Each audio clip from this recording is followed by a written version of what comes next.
తాకట్లో ఉన్న బంగారాన్ని విడిపించి ఆ రోజున మార్కెట్ ధర కట్టి మిగిలిన డబ్బును మీకు అందిస్తుంది కొమ్మూరి గోల్డ్.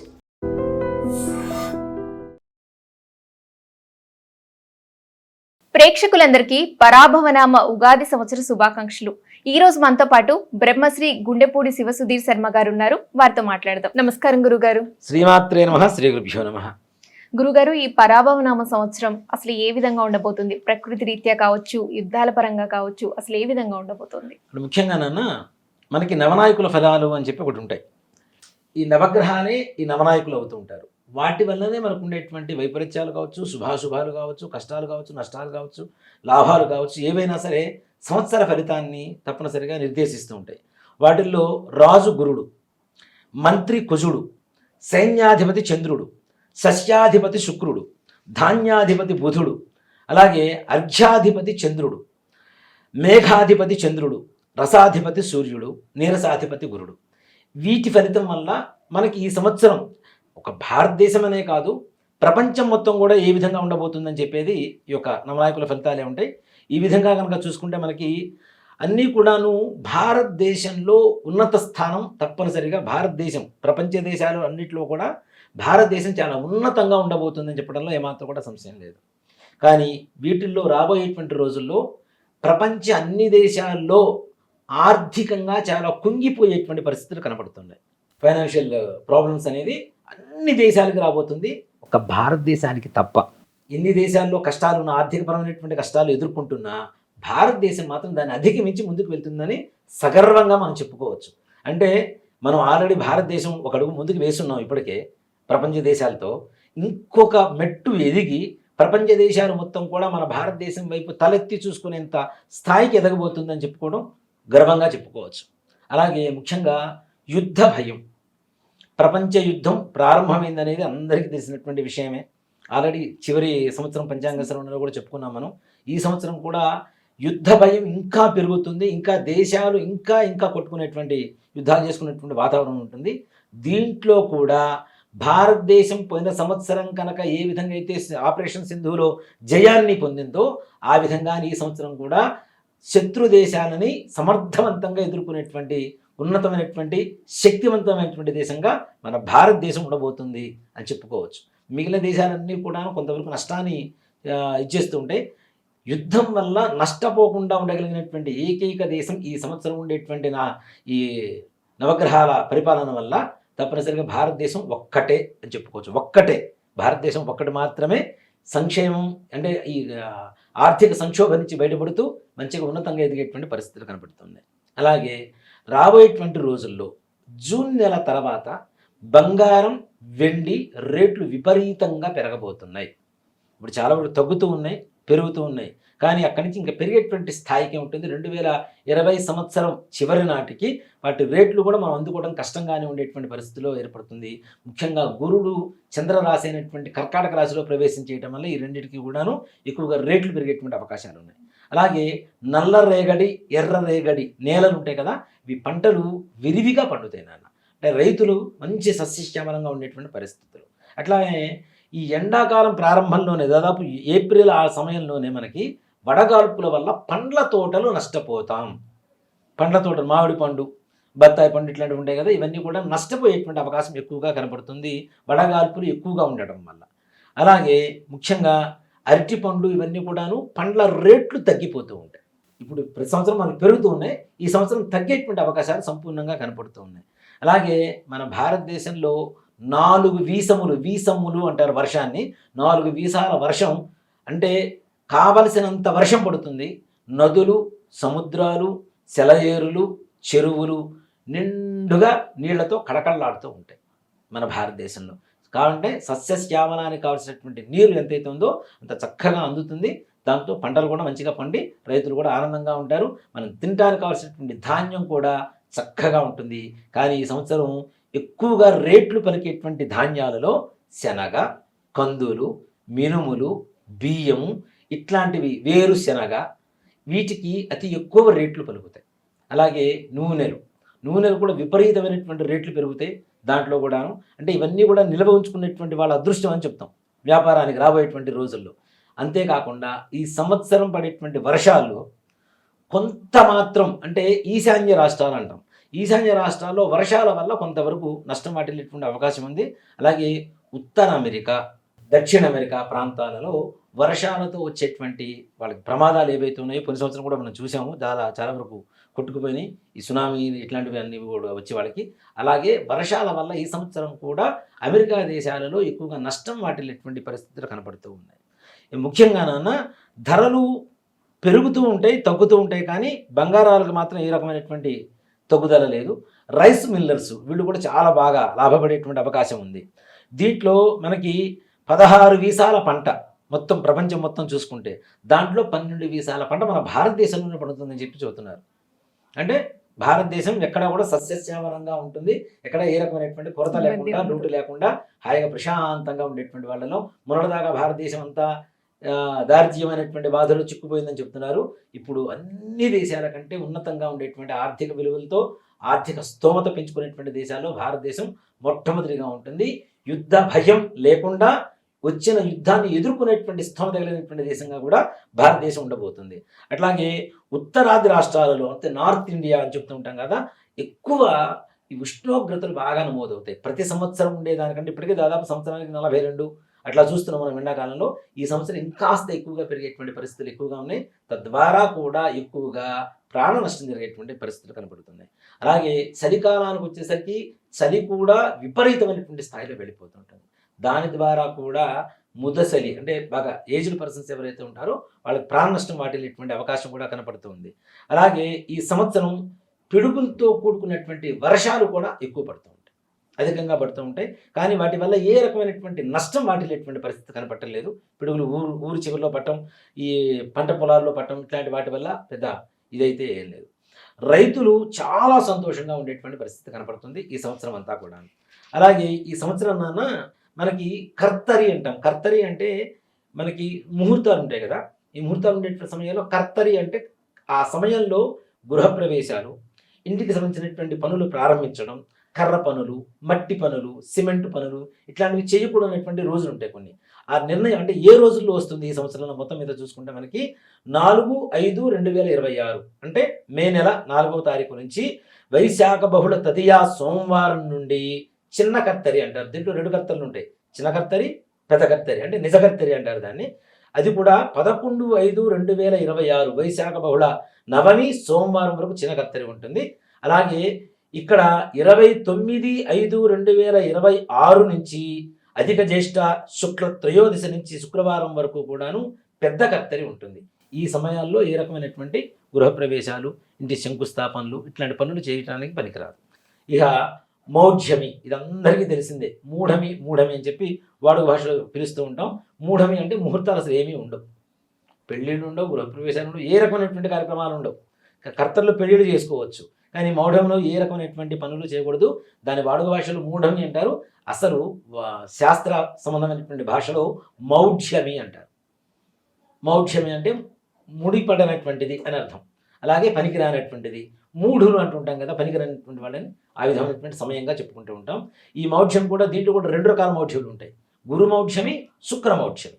ఇక్కడ గురుమూఢమి వచ్చేసరికి 15/7/2026 ఆషాఢ శుద్ధ పాడ్యమి బుధవారం నుంచి 15/8/2026 శ్రావణ శుద్ధ శనివారం వరకు ఉన్నాయి. శ్రావణ శుద్ధ తదియ శనివారం వరకు ఉంది. అలాగే శుక్రమౌఢ్యం వచ్చేసరికి 17/10/2026 ఆశ్వీజ శుద్ధ సప్తమి శనివారం నుంచి 27/10/2026 ఆశ్వీజ బహుళ పాడ్యమి మంగళవారం వరకు ఉంది నాన్న. ఈ సమయాల్లో ఏ రకమైనటువంటి గృహప్రవేశాలు, నూతన కార్యక్రమాలు చేపట్టడం కానీ, పెళ్ళిళ్ళు కానీ ఇట్లాంటివి ఉండవు. కేవలం వ్యాపార సంస్థలు, శ్రీమంతాలు, తర్వాత పుట్టినరోజులు, అన్నప్రాసనలు ఇట్లాంటివి మాత్రమే, బారసాలలు ఇట్లాంటివి మాత్రమే శుభకార్యాలు చేసుకోవడానికి అవకాశం ఉంటుంది. గురుగారు, నక్షత్రాల ప్రకారం ఈ సంవత్సరం ఎలా ఉండబోతోంది? ముఖ్యంగా అమ్మ మనకి 27 నక్షత్రాలు. 27 నక్షత్రాలకు కాను సంవత్సర ఫలితం ఒక్క మాటలు అంటే అది ఇందాక రాశి ఫలం చెప్పుకున్నాం. రాశి ఫలాలు అనేటువంటిది విస్తారంగా ఉంటుంది, కానీ ఒక్క మాటలో ఎలా ఉండబోతుంది అనేది చాలా సింపుల్గా చెప్పుకోవచ్చు నాన్న. ఇక్కడ ముఖ్యంగా అశ్వని, పుష్యమి, స్వాతి ఈ 3 నక్షత్రాల వారికి అలంకార ప్రాప్తి, నూతన వస్తు ప్రాప్తి. అలంకారాలు కావాల్సినటువంటి బంగారం కావచ్చు, వస్తువులు కావచ్చు, వస్త్రాలు కావచ్చు, ఇవన్నీ కూడా కొనుక్కునేటువంటి అవకాశం ఉంటుంది. నూతన వస్తు ప్రాప్తి, ఇంట్లో గృహ అలంకరణకు కావాల్సినటువంటి వస్తువులు ఏదైతే కొనుక్కుంటామో అది కొనుక్కునేటువంటి యోగం కనబడుతుంది తప్పనిసరిగా. ఇక భరణి, ఆశ్లేష, విశాఖ, శ్రవణ నక్షత్రం, ఈ 4 నక్షత్రాల వారికి ముఖ్యంగా వీళ్ళకి ఆరోగ్య భంగములు, శస్త్రచికిత్సలు అంటే ఆపరేషన్స్ జరిగేటువంటి పరిస్థితి ఉంది కాబట్టి ఆరోగ్యం జాగ్రత్తగా చూసుకోవాల్సినటువంటి పరిస్థితి కనబడుతుంది. ఇక కృత్తిక, మఖ, అనురాధ, ధనిష్ట, ఈ నక్షత్రాల వారికి అంతకుముందు ఎవరికైతే అనారోగ్యంతో బాధపడుతున్నారో వాళ్ళకి ఆరోగ్య వృద్ధి, ఆరోగ్య లాభం, అలాగే ఆయుర్వృద్ధి, ఆయుష్ పెరుగుతుంది. నిజంగానే హెల్త్ బాగుండగా మంచాన పడి ఉన్నటువంటి ఎక్కువ కాలం ఉండేటువంటి దీర్ఘకాలిక రోగాలు అంటాం, అలాంటివి కూడా తగ్గిపోయి ఆయుర్వృద్ధి కలుగుతుంది ఈ 4 నక్షత్రాల వారికి. ఇక రోహిణి, పుబ్బ, జ్యేష్ఠ, శతభిష నక్షత్రం వారు, ఈ 4 నక్షత్రాల వారికి ధనం లాభం చేకూరుతుంది, కార్య జయం కూడా చేకూరుతుంది, డబ్బులు వస్తాయి, అనుకున్న పనులు సకాలంలో పూర్తవుతాయి. తర్వాత మృగశిర, ఉత్తర, మూల, పూర్వాభాద్ర, వీళ్ళకి నమ్మక ద్రోహాలు, నమ్మిన వాళ్ళ వల్ల ఎక్కువగా నష్టపోయేటువంటి అవకాశం, అలాగే కలహాలు, కుటుంబంలో కలహాలు, బయట వ్యక్తులతో గొడవలు, కాబట్టి ఈ విధంగా వీళ్ళు జాగ్రత్తగా నడుస్తున్నటువంటి పరిస్థితి కనబడుతుంది.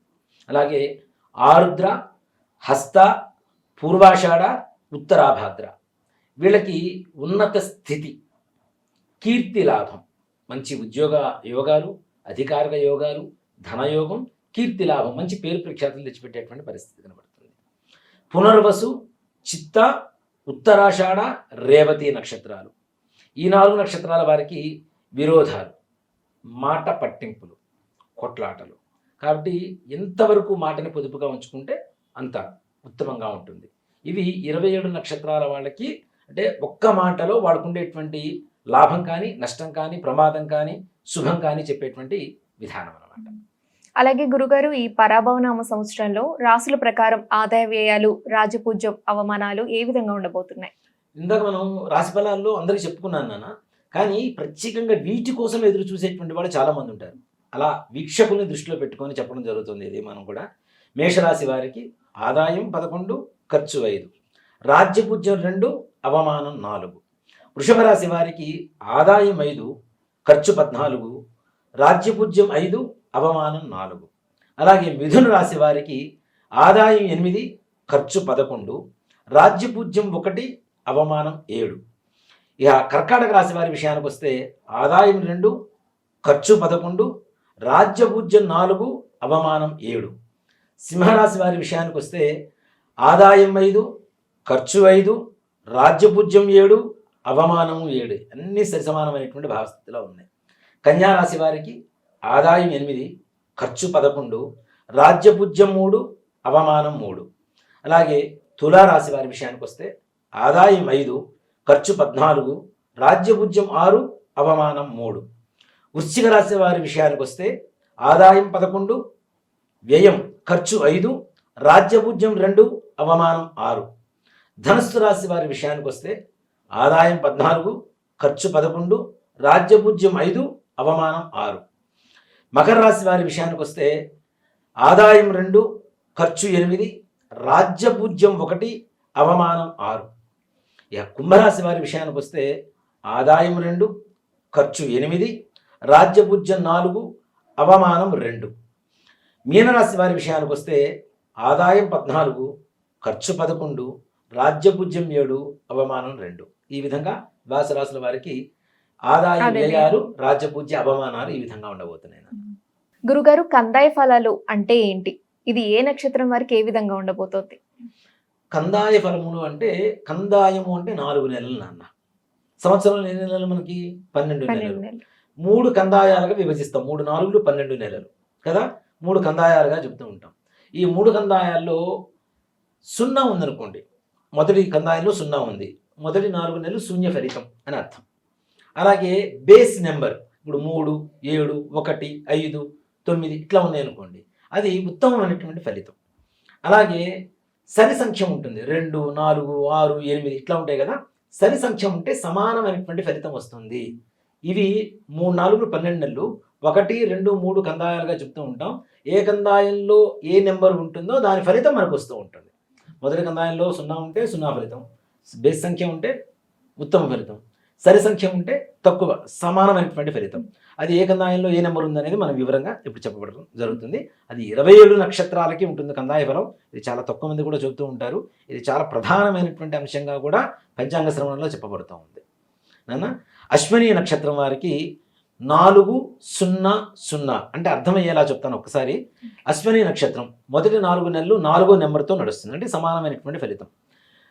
రెండో 4 నెలలు చూసుకుంటే 0 ఉంది, అంటే శూన్య ఫలితం. 3వ 4 నెలలు కూడా మరలా 0నే ఉంది, శూన్య ఫలితమే వస్తుంది. కాబట్టి 4-0-0. అలాగే భరణి నక్షత్రం వారికి మొదటి కందాయంలో 7 బేస్ సంఖ్య బాగుంది, రెండవ కందాయంలో 1 అది బాగానే ఉంది, మూడవ కందాయంలో 2 అంటే సమానమైనటువంటి ఫలితం, ఎక్కడ కూడా నష్టం లేదు అని చెప్పి దీని అర్థం. అలాగే కృత్తికా నక్షత్రం 2-2-4. రోహిణీ నక్షత్రం 5-0-1 అంటే మొదటి 4 నెలలు బాగుంటుంది, చివరి 4 నెలలు బాగుంటుంది, మధ్యలో 4 నెలలు కొంచెం శూన్య ఫలితాన్ని ఇస్తూ ఉంటుంది. అలాగే మృగశిర నక్షత్రం 0-1-3. ఆర్ద్ర నక్షత్రం 3-2-0. పునర్వసు నక్షత్రం 6-0-2. పుష్యమి నక్షత్రం 1-1-4. ఆశ్లేష నక్షత్రం 4-2-1. మఖా నక్షత్రం 7-0-3. అలాగే పుబ్బా నక్షత్రం 2-1-0. ఉత్తర నక్షత్రం 5-2-2. హస్త నక్షత్రం 0-0-4. చిత్తా నక్షత్రం 3-1-1. స్వాతి నక్షత్రం 6-2-3. అలాగే విశాఖ నక్షత్రం 1-0-0. అనురాధ నక్షత్రం 4-1-2. జ్యేష్ఠ నక్షత్రం 7-2-4. మూలా నక్షత్రం 2-0-1. పూర్వాషాఢ నక్షత్రం 5-1-3. ఉత్తరాషాఢ నక్షత్రం 0-2-0. అలాగే శ్రవణ నక్షత్రం 3-0-2. ధనిష్ఠ నక్షత్రం 6-1-4. శతభిష నక్షత్రం 1-2-1. పూర్వాభాద్ర నక్షత్రం 4-0-3. ఉత్తరాభాద్ర నక్షత్రం 7-1-0. రేవతి నక్షత్రం 2-2-2. ఇప్పుడు అర్థమైంది కదా. ఒక్కొక్క నెంబర్ని 4 నెలల కింద తీసుకోండి. 0 ఉంటే శూన్య ఫలితం వస్తుంది, బేసి నెంబర్ ఉంటేనేమో మంచి ఫలితాలు వస్తాయి, సరైన సంఖ్య ఉంటేనేమో సమానమైనటువంటి ఫలితాలు వస్తాయి. అంటే 4 నెలలకు ఒకసారి ఎలా ఉండబోతుంది అని చెప్పి సంవత్సరం మొత్తం కూడా ఒక్క నెంబర్లు 3 నెంబర్లలో మొత్తం మనకు తెలిసిపోతుంది అనమాట, మన భవిష్యత్తు మొత్తం కూడా. దీన్ని కందాయ ఫలాలు అంటారు. ఏ రాశుల వారికి ఏ విధంగా ఉండబోతోంది, అలాగే నక్షత్రాల ప్రకారం ఈ సంవత్సరం ఏ విధంగా ఉండబోతుంది తెలియజేశారు. ధన్యవాదాలు గురుగారు. శ్రీమాత్రే నమః. శ్రీ గురుభ్యో నమః. తవ్వండి, తవ్వుతూనే శివలింగం. పరమాత్మకు జీవా సరే, దాన్ని అట్లా కప్పేసేయండి, చూపించదండి. Krishna is there. మూర్తి పూజ కాదు, సాక్షాత్ బ్రజేంద్ర నందన భగవాన్ ఉన్నారు మూర్తిలో. ఏమీ ఆశించకుండా ఆరాధించే వాళ్ళు కూడా ఉన్నారా ప్రభుజీ? నిజమైన భక్తి అంటే మనకు తెలియదు కాబట్టి